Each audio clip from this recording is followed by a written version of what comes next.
O tema dessa palestra é Indústria, Comércio, Serviços e Desenvolvimento Sustentável. Nós pedimos, por favor, que venham ao palco os senhores palestrantes. Luiz Ginesi, ele é presidente da Confederação Nacional de Serviços. Por favor, senhor Luiz.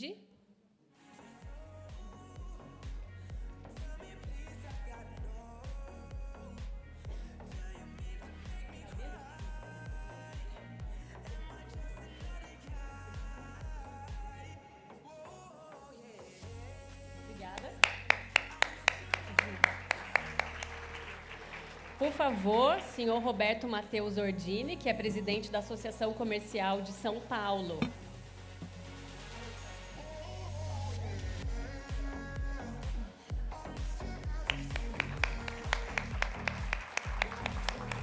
E o moderador desta apresentação será o economista e presidente do Sindicato dos Economistas no Estado de São Paulo, Carlos Eduardo de Oliveira Júnior.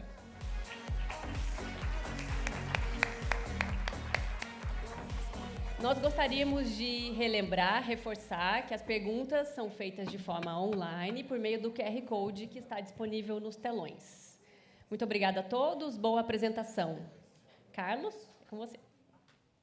Olá, muito obrigado a todos que estão presentes, a todos que estão pelo YouTube, pelos canais aí do Conselho Regional de Economia. Estamos aqui no Congresso Paulista de Economia com um tema extremamente relevante, que hoje nós iremos falar, que é Indústria, Comércio, Serviços e Desenvolvimento Sustentável. Contamos com a presença do senhor Luiz Ginesi, que é presidente da Confederação Nacional de Serviços. E também contamos com Roberto Ordini. Roberto Ordini é atual presidente da Associação Comercial de São Paulo, advogado formado pela Universidade Presbiteriana Mackenzie, especialista em Direito Tributário pela Universidade de São Paulo e pela Cornell University, nos Estados Unidos. Vice-presidente da Federação das Associações Comerciais do Estado de São Paulo, a FACESP, e presidente da Câmara de Mediação e Arbitragem da ACESP, SEMAC. Conselheiro da XUSESP, do SEBRAE e da Boa Vista S.A. Bom, primeiro, quem pode começar é o senhor Luigi, com a apresentação aí. A palavra está com o senhor aí, senhor Luigi. Está ligado, então.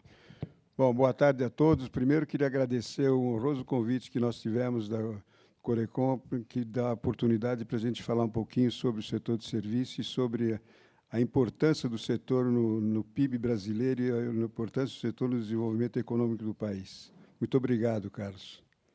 E com o meu amigo Ordini, então, nós estamos há muitos anos brigando por várias coisas juntos e estamos aqui de novo, né?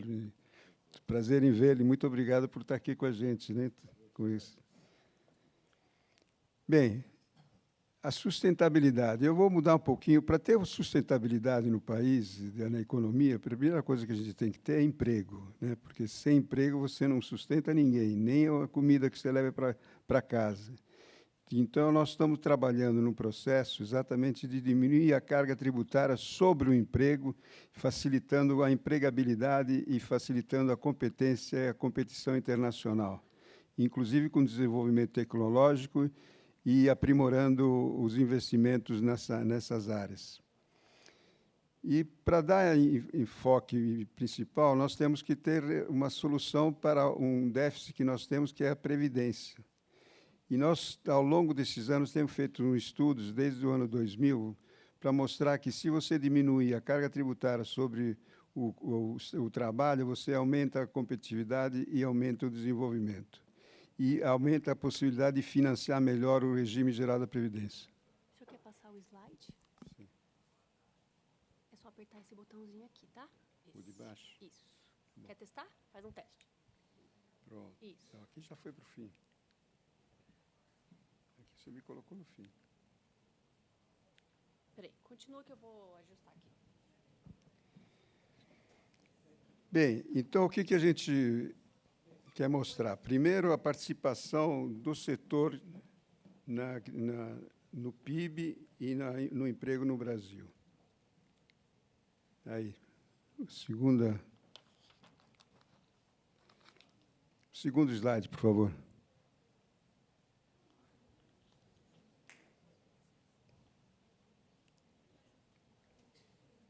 Vou ver aqui, pessoal. Pode ser o segundo slide? Eles vão passar a apresentação para o senhor lá da House, tá bom? Ah, Fica tá ok. tranquilo. Tá bom, obrigado. Obrigado. Então, a importância do setor de serviço no Brasil. Eu estava ouvindo a palestra do coreano, do economista coreano, professor, e estava vendo que ele estava dizendo que a importância da indústria não tem condição de diminuir. Mas a importância do emprego está no serviço. Então, vocês veem, hoje, aqui no Brasil, 69% do PIB é serviço hoje. Como é que você vai dizer? A própria indústria hoje, que já esteve em 40 e poucos por cento, hoje está em 13,9%. Isso do ano 2021, mas diminui ainda, está menos de 10% hoje. Então, não somos contra o setor industrial. O setor industrial tem que ser, evidentemente, melhorado, tem que ter investimento, tem que aprimorar a tecnologia, tem que fazer produtos de qualidade, como ele falou, concordo plenamente que, se você não tiver produto de qualidade, a gente não vai para frente. Mas é importante, hoje, você ter uma capacidade de emprego maior e capacidade de desenvolvimento maior. O próximo, por favor. Próximo slide. Os empregos do país. 78,20% do emprego está aqui, no setor de serviço. E, infelizmente, essa reforma tributária que está acontecendo agora vai exatamente em cima desse setor que mais emprega no país. E vai aumentar a carga tributária exatamente nesse setor, viu, Dini? Você que sabe muito bem esse assunto também. Mas, enfim, nós temos que mostrar às autoridades a importância do setor e qual é a situação que nós temos hoje. E um dos problemas maiores que nós temos é a situação atual do desafio da previdência privada, da previdência como um todo. Mas, próximo, por favor. E é o desafio que nós temos hoje. Esse papel aqui é difícil.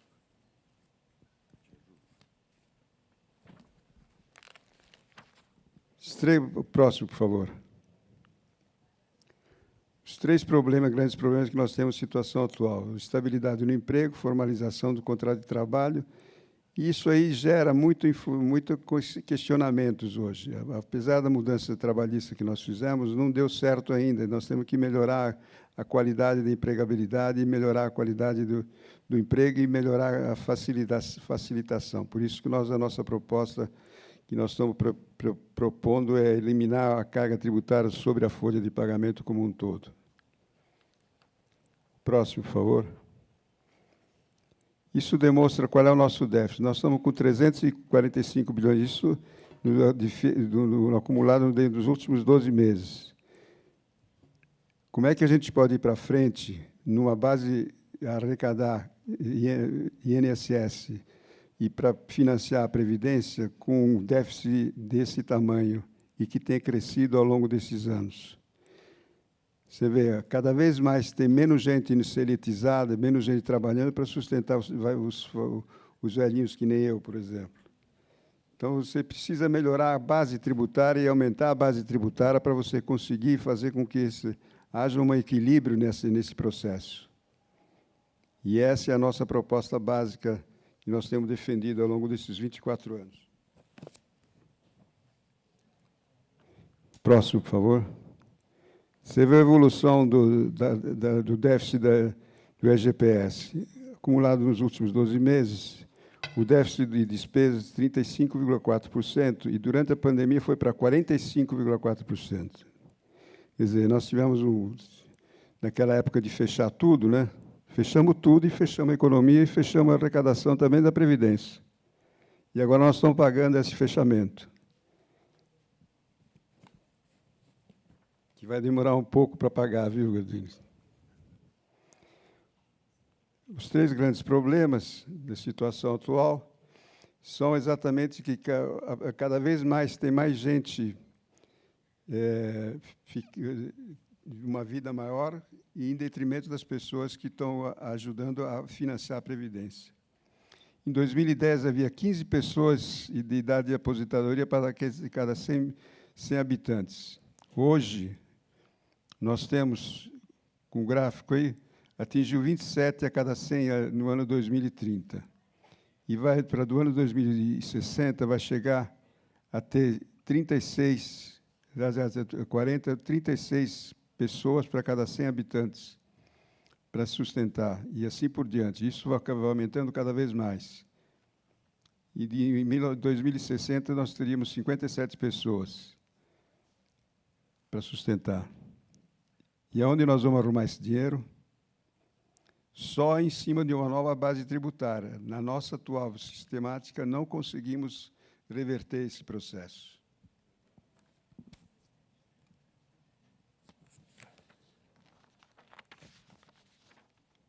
A próxima, por favor. Esse é o gráfico do crescimento. Você vê, de 15 para 57. Onde vai a gente arrumar isso aí? E o déficit aumentando. E ninguém está falando nada sobre isso. Estamos preocupados em dar isenção a alguns setores para pagar menos impostos e aumentar os impostos de quem vai ficar, que não tem lobby suficiente para acabar com a carga tributária. E o setor de serviços, infelizmente, é um deles que vai pagar essa conta.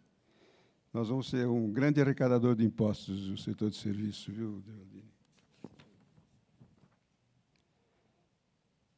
A implicação do aumento da relação de aposentados também existe essa. Você vê, o déficit tende a ficar 6 vezes maior do que era em 2022. Como é que a gente vai sustentar isso? 2022 foi logo aqui. Nos próximos 6 vezes, nós vamos ter que aumentar isso, nos anos 60.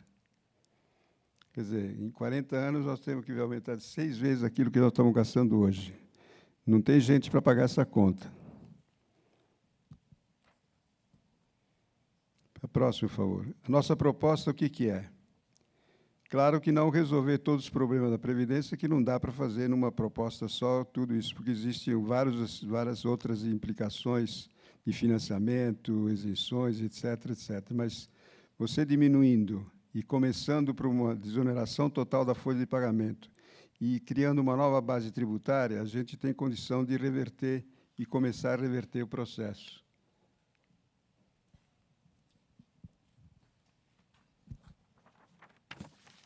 Próximo, por favor. Qual é a nossa proposta? Isso a gente tem feito desde os anos 2000. Zerar a contribuição patronal de todas as empresas do país, quer dizer, acabar com o INSS sobre a folha de pagamento, acabar com o salário de educação, acabar com o INCRA. Nós pagamos INCRA, que gente que trabalha na cidade de São Paulo paga INCRA. Não sei qual é a reforma agrária que ele vai fazer na cidade de São Paulo, menos que queira invadir o Ibirapuera. Pô. Mas estamos pagando INCRA aqui. Quem trabalha aqui paga INCRA, viu? Cada um de vocês paga uma parte do INCRA porque está embutido no INSS que a gente paga, que o patrão paga. Reduzir a contribuição dos trabalhadores. Isso é outra coisa que a gente está propondo. Quer dizer, você diminui a carga tributária sobre o trabalho, do assalariado também. Nós estamos propondo 3 pontos percentuais a menos daquilo que hoje está sendo pago. Isso por quê? Porque a gente quer criar uma contribuição sobre movimentação financeira. Que é o quê? Quem perguntar, mas o que é contribuição financeira? É a famigerada e amiga, antiga CPMF. Todo mundo vai falar, vai voltar a CPMF, mas vai voltar a CPMF não, vai substituir um outro imposto. A gente não está criando um imposto novo, a gente está querendo substituir os impostos ruins por um imposto razoavelmente bom e de fácil arrecadação e que toda a sociedade tem que pagar. O artigo 195 da Constituição está claro. Toda a sociedade tem que financiar a Previdência. Então, se toda a sociedade tem que financiar a Previdência, a única forma de você fazer isso é quando ele mexe no dinheiro que ele recebe e movimenta. Então, na hora que você for sacar o dinheiro no banco, do teu salário, por exemplo, você vai pagar a famigerada CPMF, que seria o imposto CP, contribuição previdenciária, que vai diretamente para a Previdência. E a nossa proposta é que seria uma taxa que varia entre 0,60 e 0,80, dependendo da base de tributação que você vai colocar esse imposto. Próximo, por favor. E, para isso, precisaria uma emenda constitucional, e que, mudando o artigo 195, criando a contribuição sobre alimentação financeira. E depois, por lei complementar, criando a alíquota necessária para suprir essa necessidade.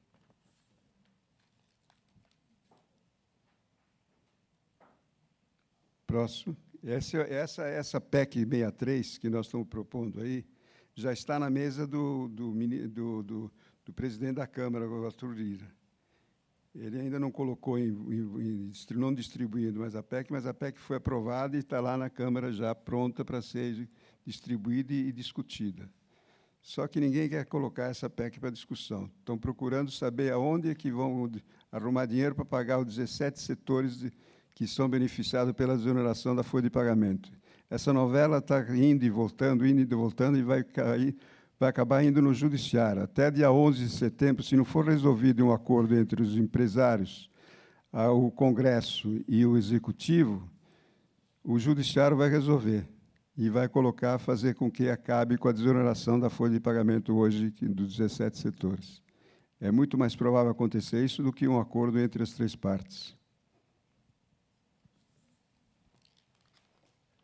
Quando nós começamos a discutir esse assunto lá atrás, eu lembro que o cálculo que nós tínhamos feito era mais ou menos, precisaria de 1,1% de contribuição sobre alimentação financeira para suprir a necessidade daquilo que era arrecadado pela contribuição sobre a folha de pagamento.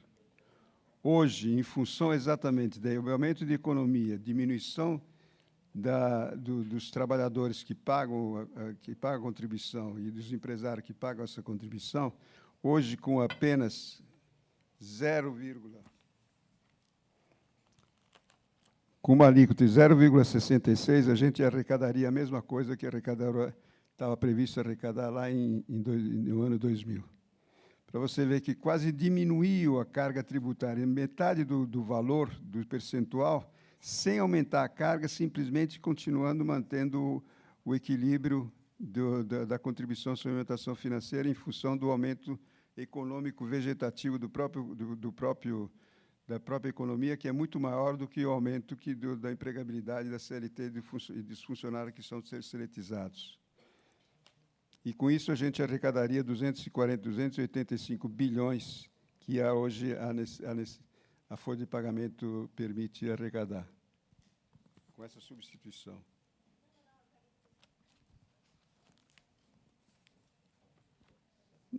O próximo, por favor.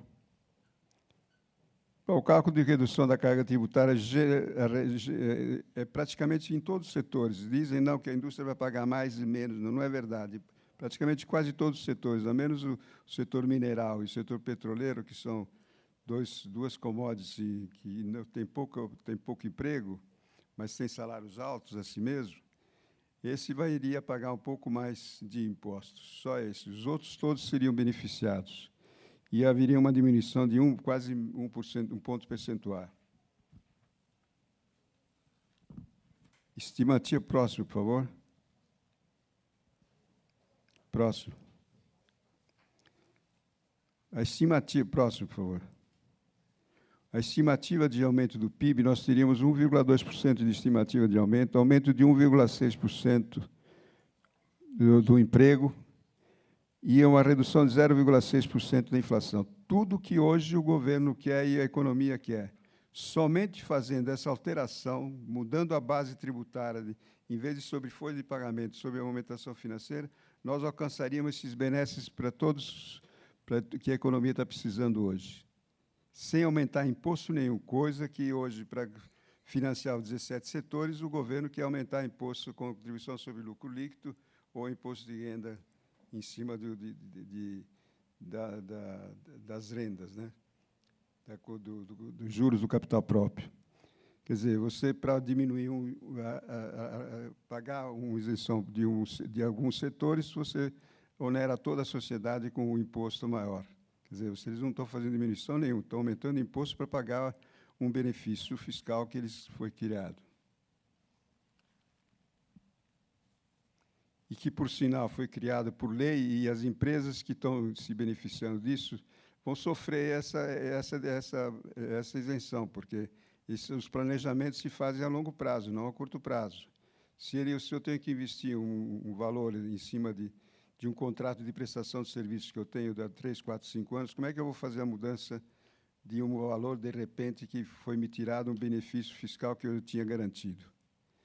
Tem que ser levado em conta isso também.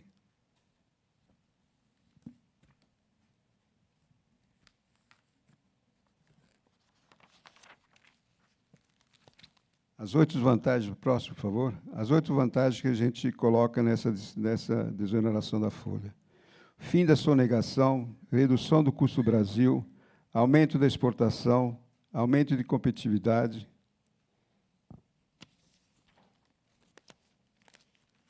aumento de investimento. Claro que se você gasta menos, você pode aumentar o investimento maior. Crescimento econômico, aumento do emprego e aumento da formalização. E aumento da diminuição da sonegação. E esse imposto ele alcança todo mundo, não deixa ninguém de fora. Não, até as igrejas vão pagar esse imposto, e até os bandidos que roubam e saqueiam o governo, saqueiam a economia, através de benefícios ou indiretos ou diretos, por exemplo, aqueles 50 milhões que estão que encontraram no apartamento lá na Bahia, que agora não sei nem onde estão os 50 milhões, ninguém falou mais nada onde estão. Alguém está contando ainda esse dinheiro em algum lugar aí.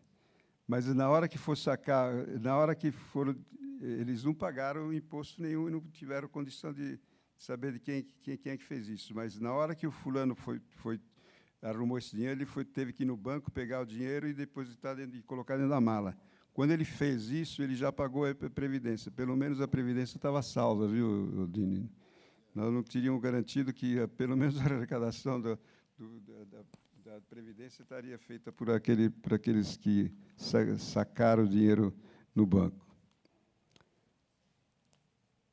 Estimativa da arrecadação da CP, evidentemente, vocês estão vendo essas duas curvas, que mostra que houve um aumento de arrecadação pela contribuição sobre a movimentação financeira em detrimento da contribuição sobre a folha de pagamento. E se manteve fixa durante a crise.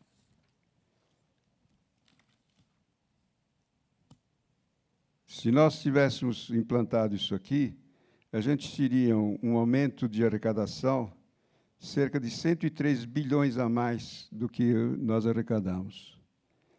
Sem aumento de carga tributária, sem nada, simplesmente mudamos a base tributária.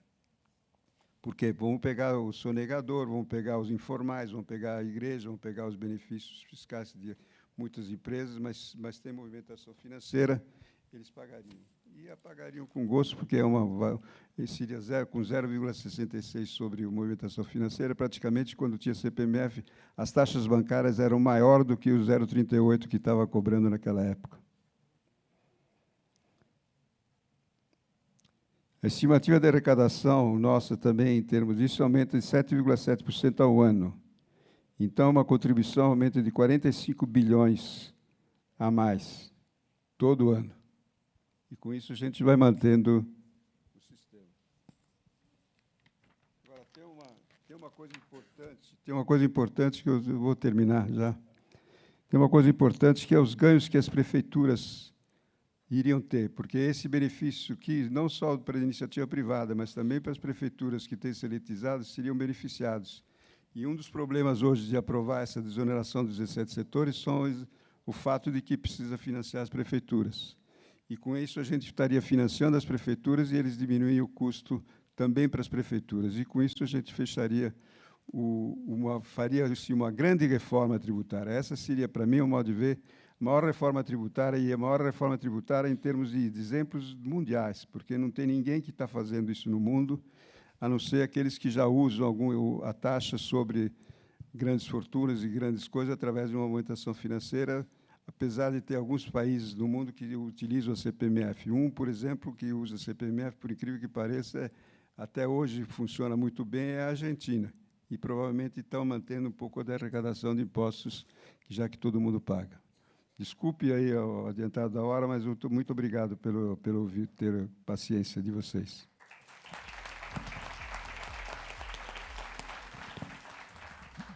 Muito obrigado, senhor Luigi, por essa proposta, né, proposta de desoneração da folha de pagamento, que é algo que realmente é um problema que de 10 em 10 anos o Brasil tem que rever, né? Toda vez tem uma reforma da Previdência, mas essa proposta é bastante interessante.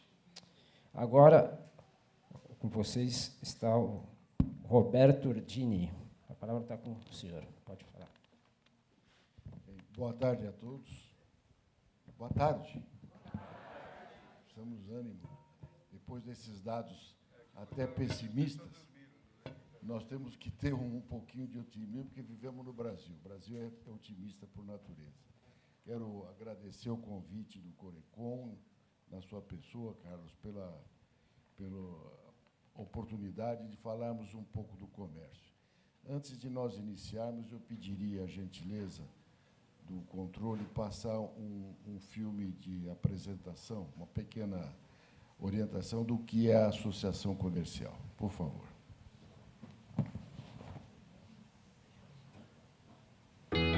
No berço da maior comunidade de empreendedores do Brasil está situada a Associação Comercial de São Paulo.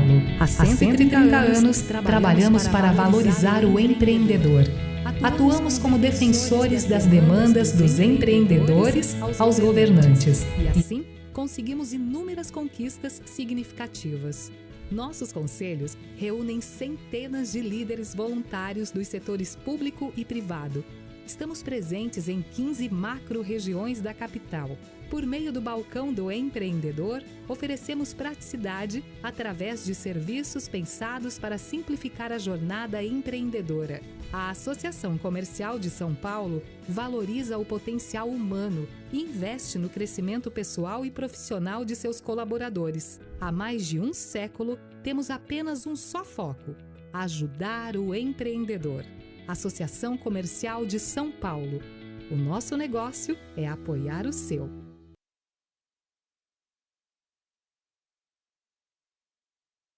Primeiro, quero cumprimentar o Luigi Nesi, nosso companheiro, há pelo menos uns 30 anos, né? Ambos tínhamos cabelo e mais preto. Né? É mais jovem. Esses dados que o Luigi tem uma coisa, de todas as nossas discussões de setores, e institutos e associações, ele é o mais coerente, sempre defendeu essa tese do chamado Imposto Único, CPMF, ou como quiser chamar, mas essa tributação sobre a folha, olha, sobre o gasto, da movimentação financeira. E nessa parte, eu concordo com ele que sua perseverança vai ganhando terreno. Eu trouxe aqui dados mais genéricos, porque o tema fala sobre o desenvolvimento do comércio, a sua sustentabilidade. E, para dizer da sustentabilidade, eu concordo com ele, vai depender, evidentemente, do desenvolvimento do país, da economia do país.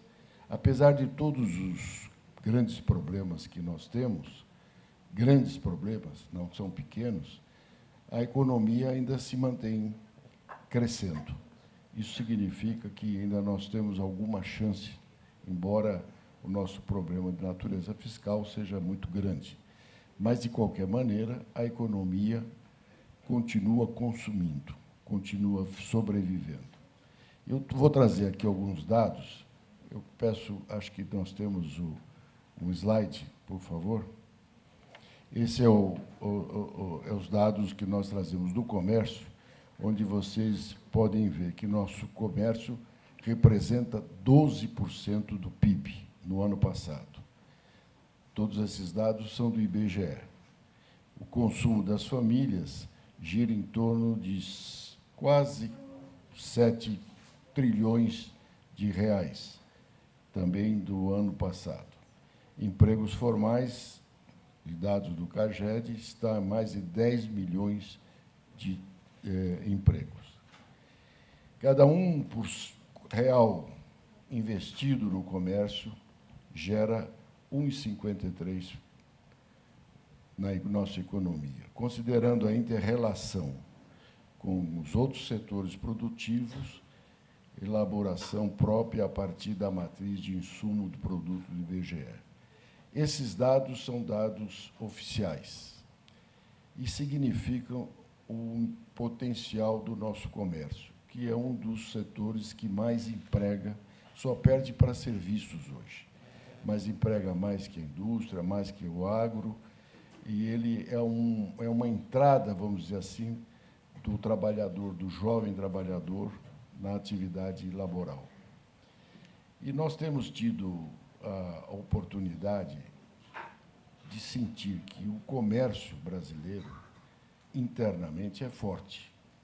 Poderia ser muito mais forte, mas ele é forte. Ele é bom, ele tem uma estrutura forte, apesar de algumas dificuldades, por vezes, no varejo, seja por vezes no atacado e até mesmo em produtos da importação, como nós vivemos esse grande drama do benefício das vendas pela China, né? Essa é um entrave muito grande para o comércio. Nós sempre fomos contra, e mesmo agora, a partir da tributação parcial desses valores de $50, nós achamos que isso não resolve o problema. Eu acho que nós temos que ter o princípio da isonomia, protegendo o comércio brasileiro e dando condições para todos sobreviverem de uma forma tranquila. O criador deste incentivo ou desta vantagem fiscal é um amigo nosso, Gerardo Maciel, e ele, conversando comigo, disse que, na época em que ele era da Receita Federal, ele sabia que, muitas vezes, um amigo tinha que mandar um presente para cá, ou, às vezes, até um remédio, enfim, uma operação extraordinária, não ordinária, e ele não poderia ficar sujeito a pagar imposto. Então, se estabeleceu, naquela época, este benefício de alguém de fora mandar, principalmente e particularmente, a pessoa física, né? Mandar um presente ou uma encomenda para o Brasil sem ter esse ônus. Só que isto se transformou numa atividade paralela da qual ele sente muito, viu, Luiz? Ele diz, olha, eu me arrependo de ter criado isso, porque isso trouxe alguns bilhões de prejuízo para o comércio local. Independentemente, a atividade comercial no país, ela vai bem. Por favor, tenha um segundo. Isso. Nós temos hoje empresas ativas, quase 6 milhões de empresas. E esse dado é agora de julho. São 5.943.557 empresas ativas no comércio.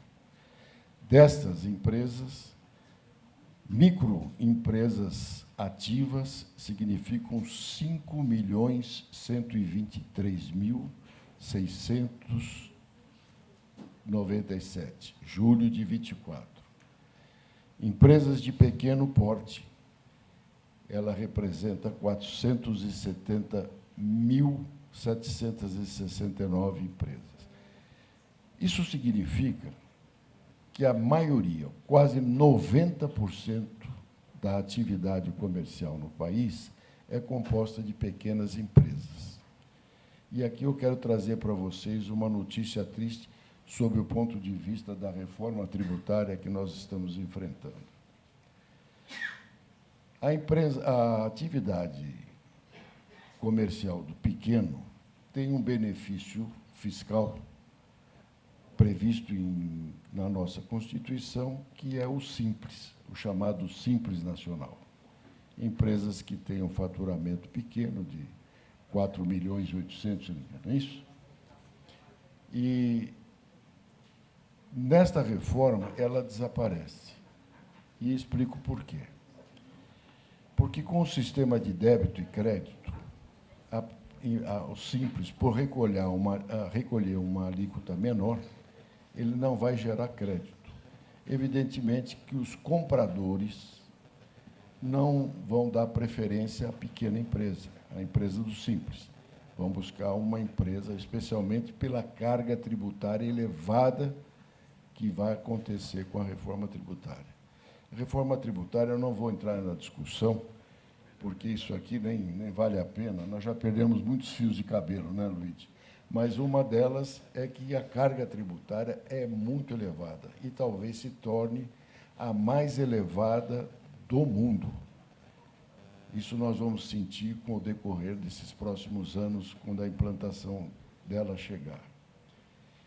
E, em contrapartida, nós não temos nada que recupere isto, seja na saúde, na educação, ainda qualquer setor social, nós não temos esses benefícios. Sem falar na aposentadoria, que o Luigi coloca muito bem, nós já estamos em situação muito difícil e não sabemos se vamos conseguir sobreviver a todos esses problemas daqui para frente.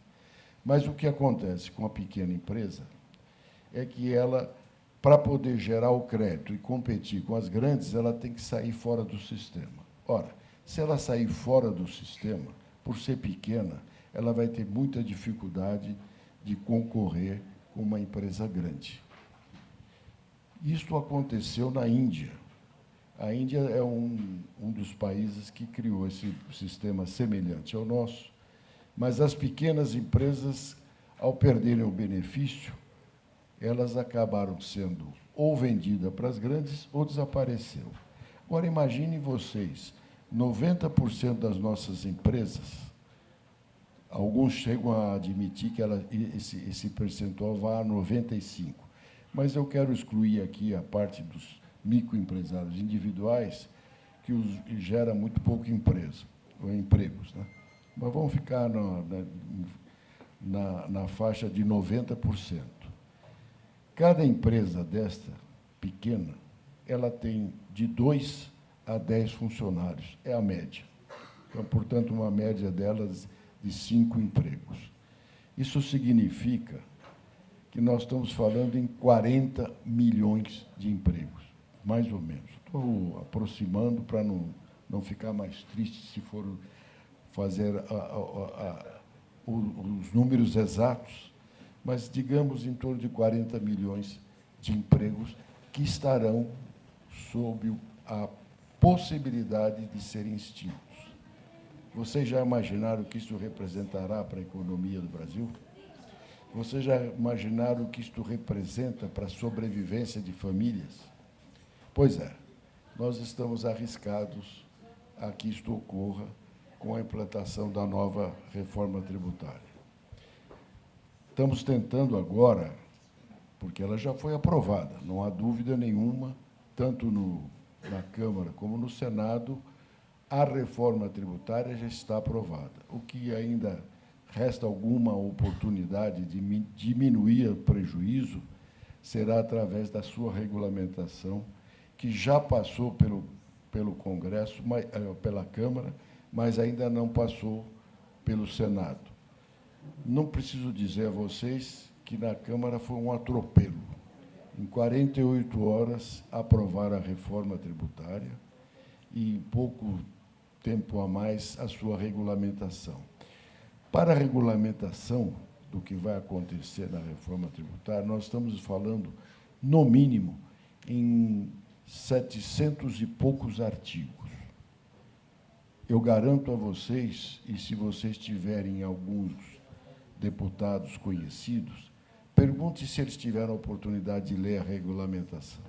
Se alguém teve a oportunidade de prazo, não estou nem dizendo de vontade, hein? Estou dizendo de prazo para ler a quantidade enorme de artigos regulamentando. Ninguém teve, mas foi aprovada na Câmara. No Senado, me parece que, diante da grita geral, pelo menos o presidente garantiu que, como estamos num período eleitoral, que isso não vai ser tão assodado como foi na fase da Câmara Federal.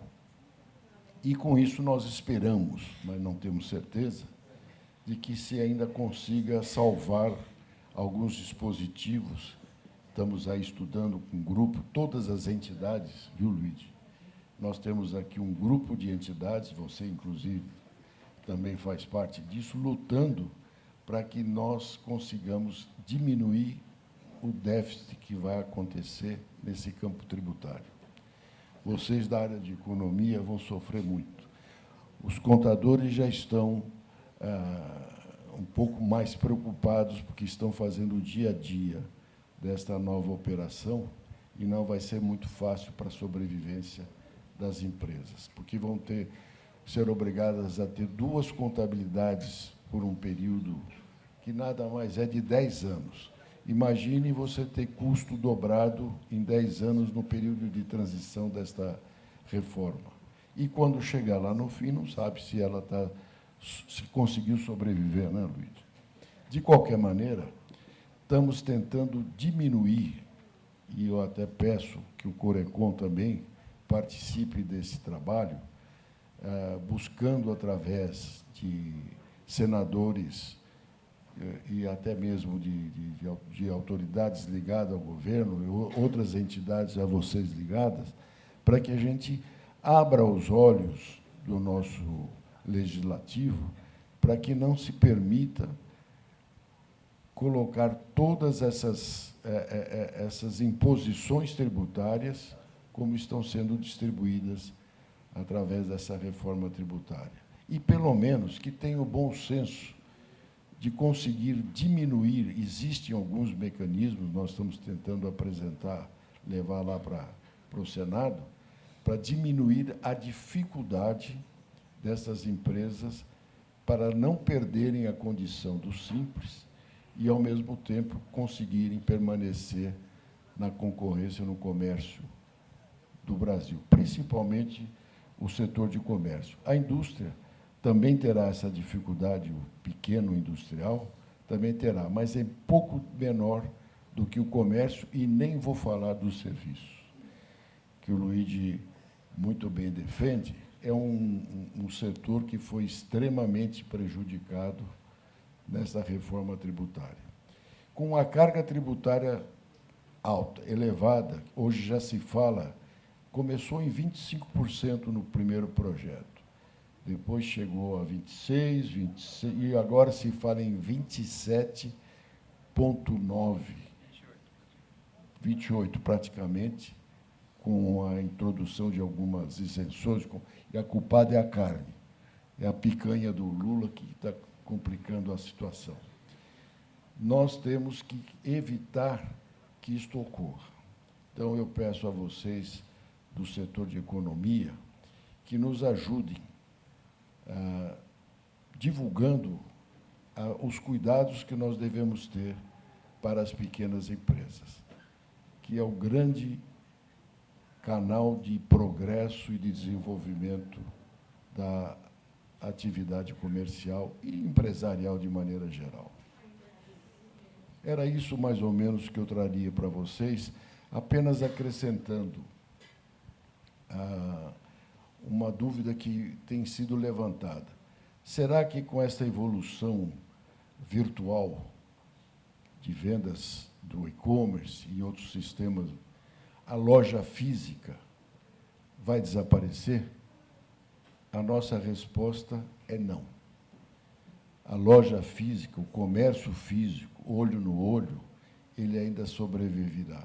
Acredito que para sempre, enquanto a humanidade existir, porque ele nasceu lá atrás e vai continuar até o final. É claro que a inovação no comércio tem atualização, sistemas novos, facilidades e até mesmo novos tipos de promoções serão necessárias. Mas o comércio físico, esse das lojas pelas ruas, ele não vai desaparecer. Muito obrigado. Espero ter contribuído um pouquinho com as informações do comércio. Boa tarde.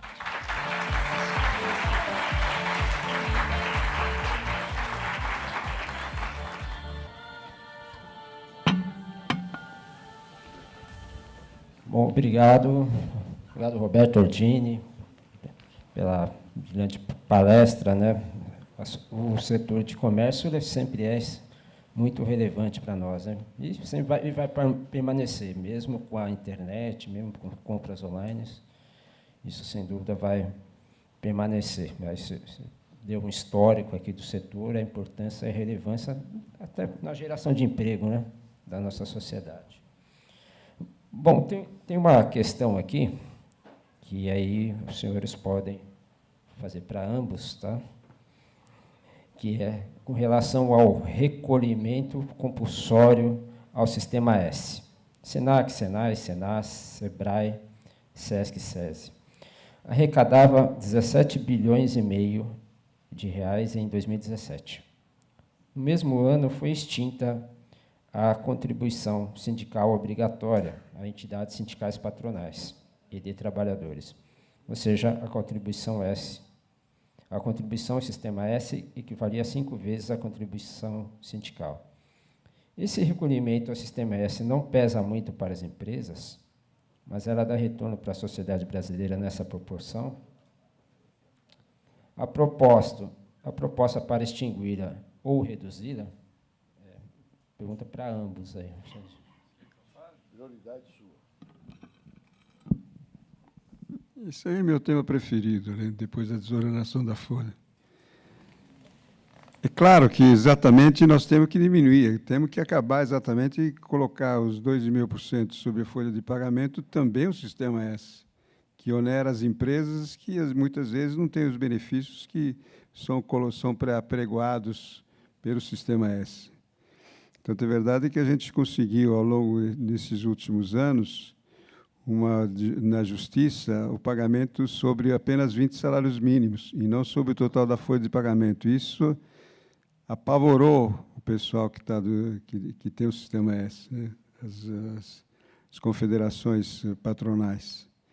E eles entraram com tudo em cima do judiciário para que isso fosse revertido e conseguiram, infelizmente, conseguiram reverter isso. Mas o certo é esse. Nós não temos, a CNS não tem Sistema S, nós estamos atrelados à Confederação Nacional do Comércio. Mas uma das ideias seria fazer não obrigatório como optativo, como é a contribuição sindical. Mesmo porque a contribuição ao Sistema S só existe por causa das federações e confederações sindicais. Se as confederações e federações não existirem, não tem Sistema S, porque esse dinheiro vai para essas confederações. Portanto, está atrelado ao sistema sindical. Se acabaram com a contribuição sindical optativa, também deveria ter sido feito isso para o Sistema S. Eu sei que eu vou sair daqui, provavelmente tem uns 4 ou 5 pessoas jogando o ovo lá fora quando sair, mas não tem problema, não. Estamos aguentando faz tempo isso. Mas a ideia seria não acabar como instituição, porque ele presta um bom serviço, não estou dizendo que não presta um bom serviço, mas que seja optativo para as empresas.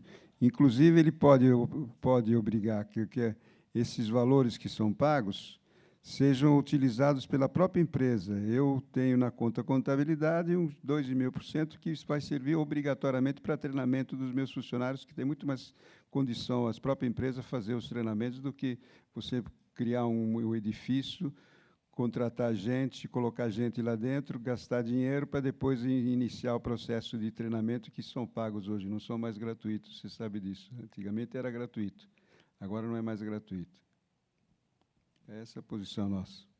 Eu estou de acordo com o Luigi e digo o seguinte: o sistema sindical ele foi importante no seu nascedouro, lá atrás. E com ele o Sistema S. Ninguém pode negar os serviços prestados, a oportunidade que teve o Sistema S no passado. Mas eu concordo com o Luigi quando diz nós vamos viver um novo mundo, uma nova época. quando foi extinta a obrigatoriedade sindical, eu também faço parte de sindicato, embora patronal, mas eu também faço parte de sindicato e vivo isso na pele.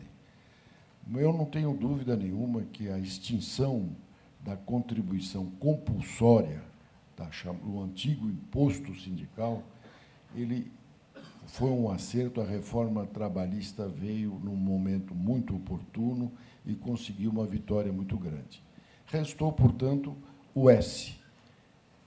O sistema S tem o seu trabalho, nós não podemos negar, mas é preciso que a gente pense no futuro. É preciso que nós tiremos esse ranço de obrigatoriedade, tanto do empregado, principalmente dele, né, de pagar alguma coisa de forma compulsória para que haja uma sobrevivência do sistema S ou do sistema sindical. Ele tem que ser exatamente isso, estou de pleno acordo.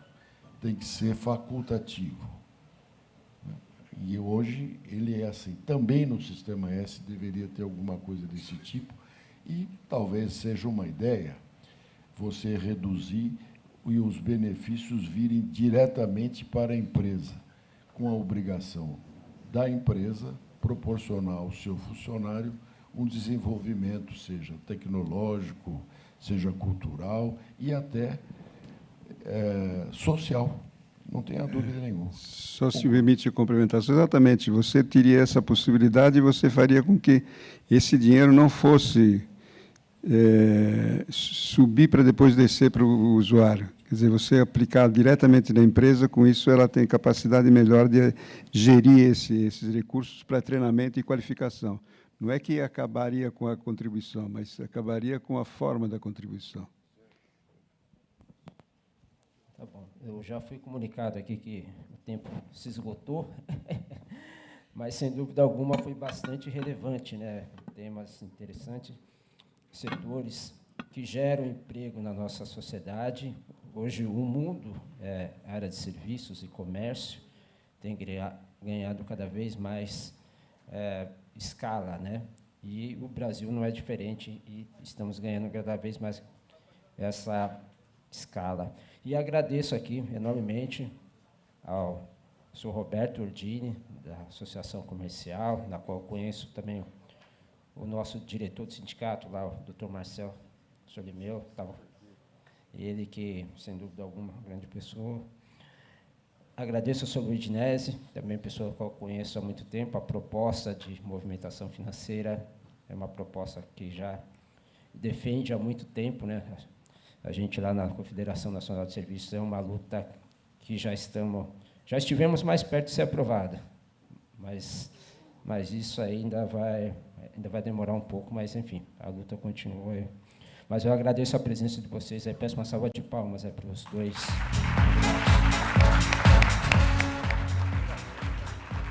Muito obrigada. Eu gostaria de chamar, por favor, para subir ao palco para fazer a entrega do nosso livro e do kit, o presidente do Corecon São Paulo, Pedro Afonso Gomes, e também o nosso vice-presidente, Odilon, por gentileza.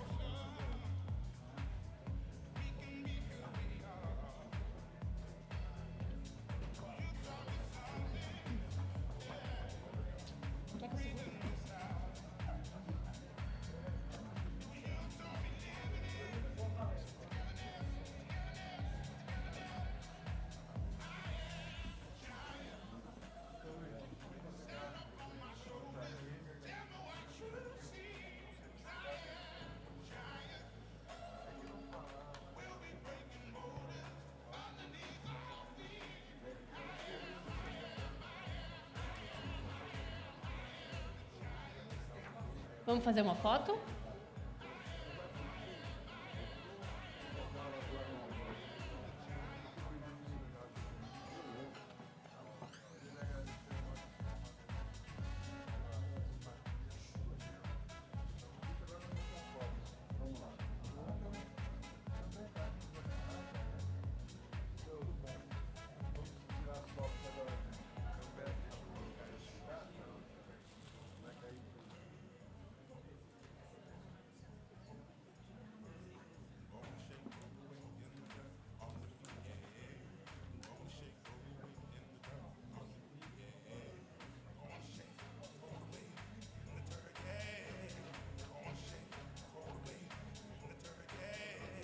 Ok?